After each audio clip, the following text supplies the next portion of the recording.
জল।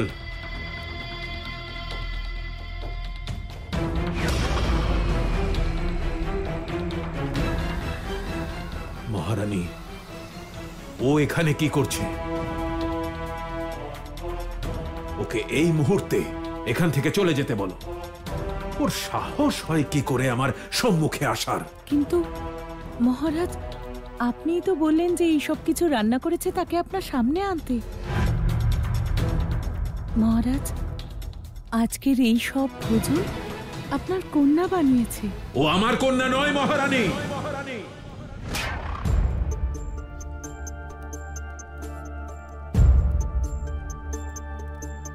আর আমি যদি এটা জানতাম মহারানী যে এই সমস্ত ভোজন ও বানিয়েছে, তাহলে কখনোই এই ভোজন আমি গ্রহণ করতাম না।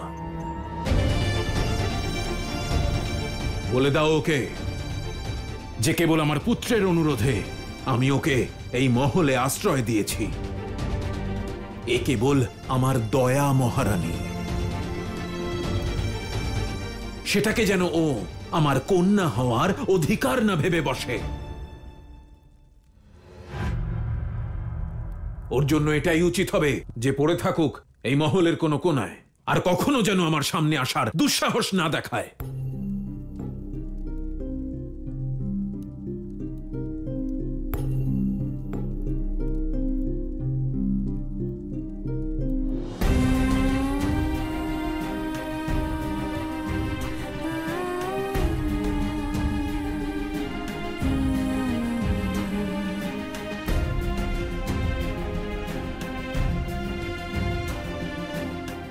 হে কৃষ্ণ, আমার জন্মের উদ্দেশ্য কি? আপনি তো বলেছিলেন যে এখানে আমি আমার সমস্ত প্রশ্নের উত্তর পাব, কিন্তু এখানে শুধু প্রশ্ন আর প্রশ্ন, আর সবাই উত্তর খুঁজছে। আপনি তো আমার পিতাকে যজ্ঞ করার কথা বলেছিলেন।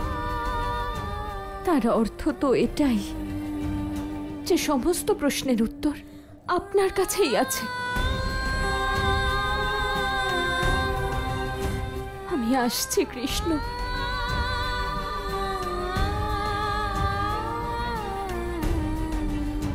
বোন,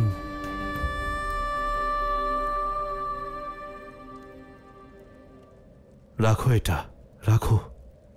এই হাড়ে শুধু তোমারই অধিকার। আর ভোজন অত্যন্ত সুস্বাদু হয়েছিল, সত্যি।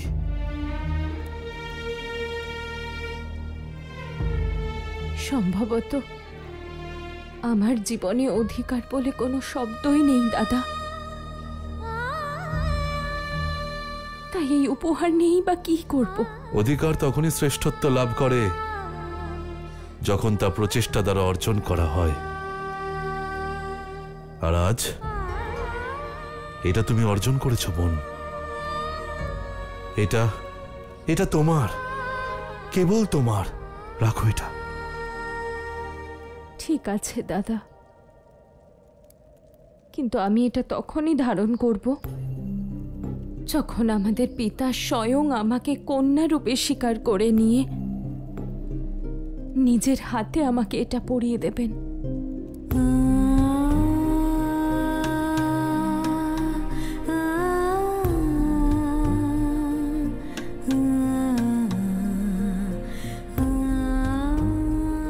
দেখলেন কৃষ্ণ, আমার দাদাও আমার কাছে কেবল এক প্রশ্ন।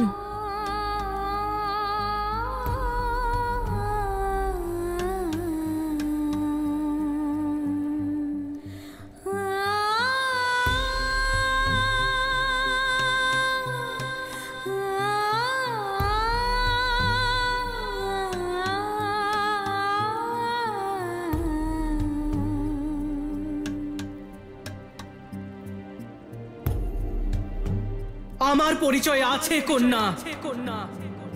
আমি হলাম সেই যেই সংসারের সমস্ত স্ত্রীদের আর পুরুষদের সমানভাবে ঘৃণা করে। একজন মায়ের অসহায়তা আর ভীরুতার স্বরূপ সে, যাকে আমি জন্ম দিয়েছি। আমি তাকে তার অধিকারও দিতে পারিনি। ও আমার কন্যা নয় মহারানী। বলে দাও ওকে যে কেবল আমার পুত্রের অনুরোধে আমি ওকে এই মহলে আশ্রয় দিয়েছি। এ কেবল আমার দয়া মহারানী, সেটাকে যেন ও আমার কন্যা হওয়ার অধিকার না ভেবে বসে।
মাধব, আমি এই জন্যই অবাক হচ্ছি।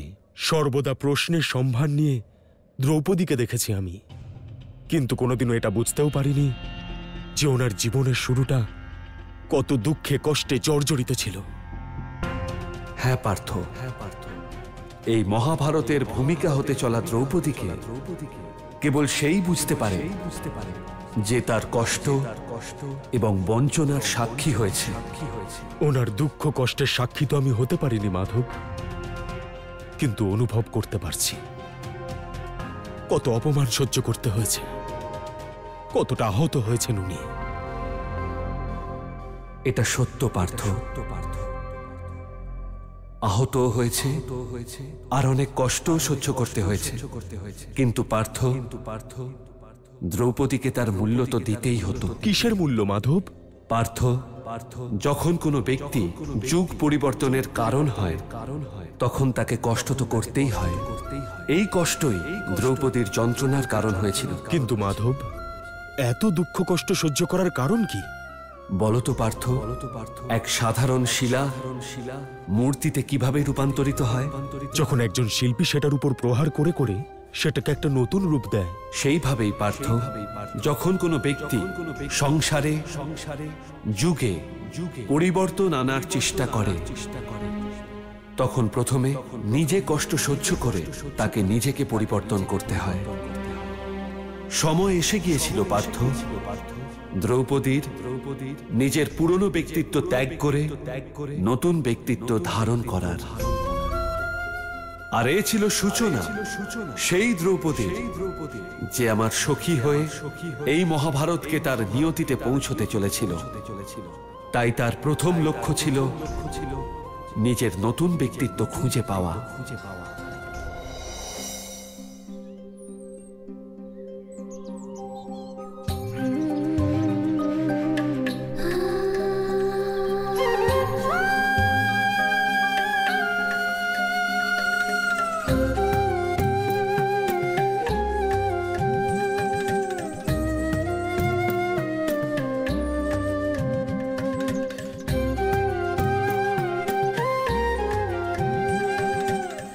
হে মাধব, আমি আপনাকে খুঁজতে খুঁজতে আপনার দ্বারে এসে পৌঁছেছি। এবার তো আপনি দর্শন দেবেন।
মাধব,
হে মুরলী মনোহর, আপনার দর্শন পাওয়া মাত্রই মন প্রসন্ন হয়ে যায়।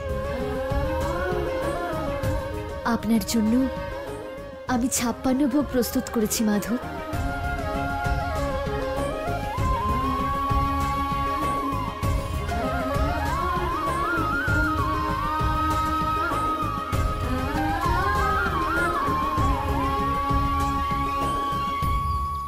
দেবী, আমরা আপনার কি সাহায্য করতে পারি? মাধবের সঙ্গে দেখা করতে চাই। ওনাকে গিয়ে বলুন যাজ্ঞসেনী দেখা করতে এসেছে। ঠিক আছে, আমরা দ্বারকাধীশকে বলে দেব, কিন্তু আপনাকে দেখে খুব ক্লান্ত মনে হচ্ছে। আপনি একটু বিশ্রাম করুন, জলপান করুন, তারপর দেখা করবেন। না, যতক্ষণ না মাধবের সঙ্গে দেখা হচ্ছে, না আমি জল গ্রহণ করব আর না আমি বিশ্রাম নেব। ঠিক আছে দেবী, যেমন আপনার ইচ্ছা। কিন্তু উনি জিজ্ঞাসা করলে কি বলবো? আপনি কোথা থেকে এসেছেন?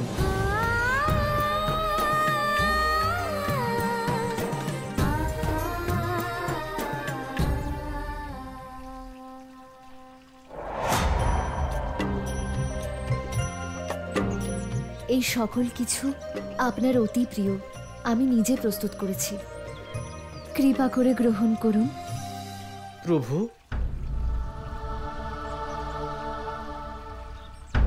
প্রভু, একজন নারী আপনার সঙ্গে দেখা করতে চান। নারী? দ্বাররক্ষী, প্রভু এখন ভোগ গ্রহণ করছেন। ওই নারীর যা কিছু প্রয়োজন আপনিই তাকে দিয়ে দিন। মহারানী, প্রভুর সঙ্গে দেখা করা ছাড়া উনি আর কিছুই চান না। পোশাক পরিচ্ছদ ধুলোয় মলিন, আর চোখে মুখে ক্লান্তির ছাপ একেবারে স্পষ্ট। যাজ্ঞসেনী এসেছে তাই না? হ্যাঁ প্রভু। মাধব, কিন্তু ভোগ?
অবশেষে আপনি এসেছেন।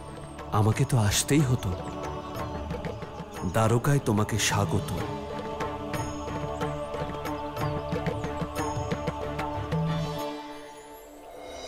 কখনো কখনো যুদ্ধে নেত্রহীন হলে অস্ত্রের ধ্বনি শুনে নিজেকে রক্ষা করতে হয় কুমার। আজ সেই পরিস্থিতির সম্মুখীন তোমাকে হতে হবে। সৈন্যগণ,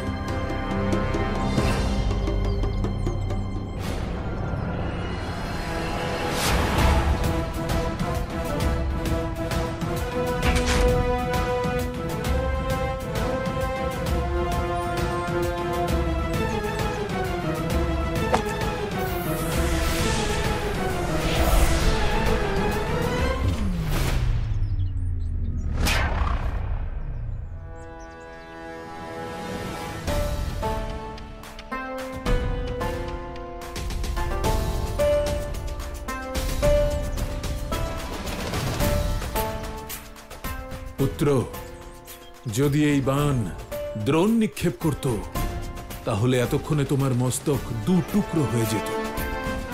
এটা এতটা সহজ নয় যতটা তুমি ভাবছ। সে কি এতটাই দক্ষ পিতা? না, কিন্তু ওর কাছে শুধু শক্তিই নয়, বুদ্ধি এবং ছলনাও আছে। ওকে পরাস্ত করার জন্য কঠিন পরিশ্রম করতে হবে পুত্র। ওই দ্রোণের গুরু কে পিতা? স্বয়ং ভগবান পরশুরাম। কিন্তু এখন উনি যুদ্ধের জন্য শিক্ষা দেওয়া ছেড়ে দিয়েছেন।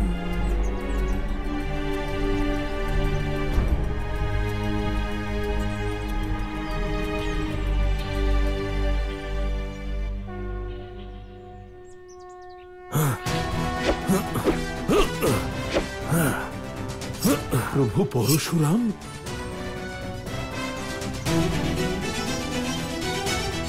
পুত্র, প্রভু পরশুরামের মূর্তির সামনে এ তুমি কেমন অভ্যাস করছো?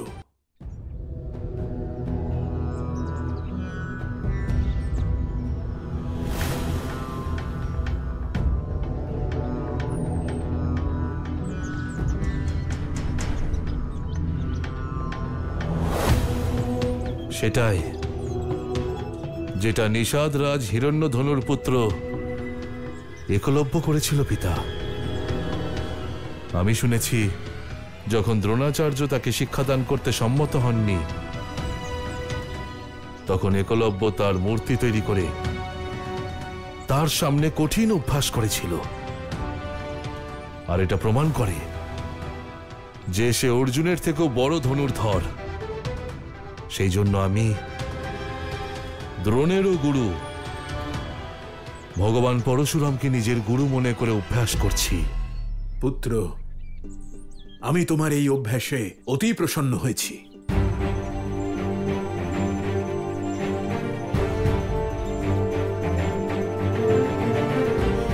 আমি আপনারও আশীর্বাদ চাই পিতা। বিজয়ী হও পুত্র।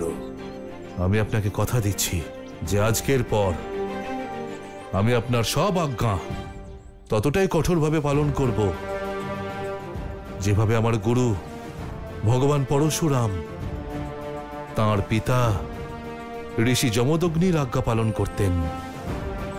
দীর্ঘায়ু হও।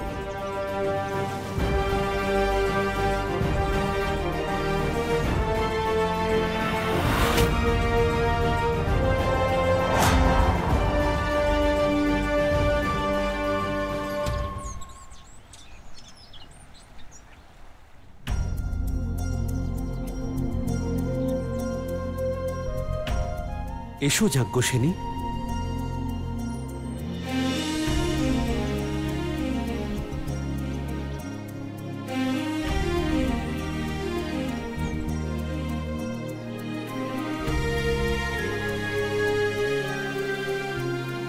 হে মাধব, আপনি তো আমার যন্ত্রণা বোঝেন।